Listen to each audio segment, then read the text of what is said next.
Hello everyone, my name is Beansprout, and today we're going to be talking about 4 of the best FPS indie games that you really need to play. This list will be in no particular order, and if you have any games that you would add to this list, then please put them in the comments below. On top of that, I also want to say that I won't be able to respond to any comments or anything like that, because I am currently in the middle of the desert on holiday, and this video is being made beforehand and it's been scheduled.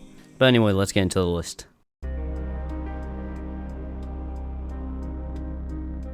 So the first game I want to put on this list is ULTRAKILL. I've made a few videos on ULTRAKILL before, and I very much enjoy this game. It's also a game that I think a lot of fans of Doom Eternal would enjoy, as it's very fast paced and requires some very quick reaction times. Along with that, there's also a lot of very cool tech that you can find out. Stuff like firing a bomb from the shotgun up into the air and shooting with a pistol. And if you're a fan of Doom Eternal and you're a fan of breaking games until you can't even recognize them anymore, ULTRAKILL's for you.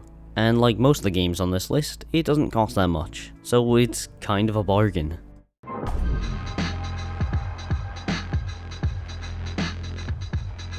Okay, our next game is something that I've recently made a video on, but you probably haven't heard about before. This game is called Angerfoot. It's a weird name, I know, but the game is really fun. It's currently only a demo, so the full game isn't out. It says it's got a planned release date for 2023, but the demo's pretty long anyway. It's got around 11 levels in it anyway.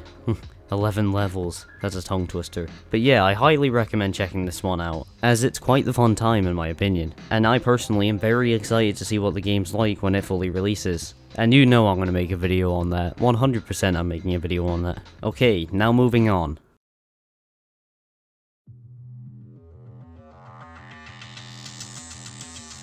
Our third game on the list is Turbo Overkill. There was a lot of talk about this game when it came out, and I think it was definitely worth it. I quite enjoyed this game. I didn't actually get to beat it, but from what I've played, it's probably one of my favourite games on the list. The art style is absolutely brilliant. I love the kind of cyberpunky look it has. And the combat is really fun. And not only is it fun, it's also got a decent aspect of challenge to it, which is something I very much like about the game. Again, this is a game that I'd like to say, if you like Doom Eternal, you'll probably like this as well. It's really fast paced, there's a lot of cool weapons. Most of the weapons also have alternate fire modes, forgot to mention that. Oh, and the best thing about the game, your leg is a chainsaw. Yes, you heard me right, your leg is indeed a chainsaw. When have you ever seen that in a game before? Name me one other game where the main character's leg is a chainsaw. I'll wait. But before we move on to the last game in the list, I'd like to kindly ask you if you could like and subscribe, along with checking out my merch store.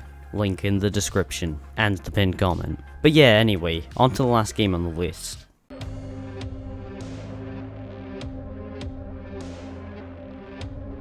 Okay, so I know I said in no particular order, but I wanted to save this game for last because it is my favourite game on the list. I liked this game so much that when I made a 10-minute video on it, and lost nearly all of the footage for it, I spent my entire evening replaying half of the game until about midnight to get all of the footage back, so I could finally finish my masterpiece of a video on it. Trust me, you don't know what I went through trying to make that video. But yeah, anyway, onto the game itself. Dusk is absolutely brilliant. While it may look like just another cheap Quake clone, it's the furthest from that. This game will take you through twists and turns that you can't even imagine, and by the end of the game it'll be completely unrecognizable to what you started playing. The one developer for this game, yes, one person, did an absolutely phenomenal job. And the further you get into the game, the more you start to understand what's actually going on. It's one of those games where you don't really understand what's happening until the end. And while I won't spoil anything about it, let me tell you, the third episode of this game is absolutely insane.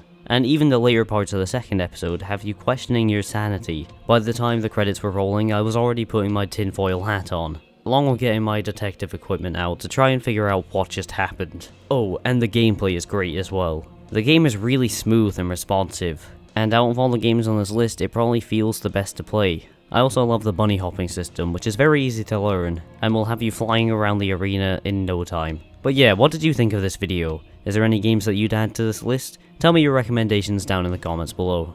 And while you're there, you can also like this video and subscribe to the channel, along with checking out my merch store, my Twitter, and my Discord. Links to those will be in the pinned comment and the description. I will also link the Steam store pages for all of these games. But anyway, apart from that, thank you for watching, and as always, have a nice day.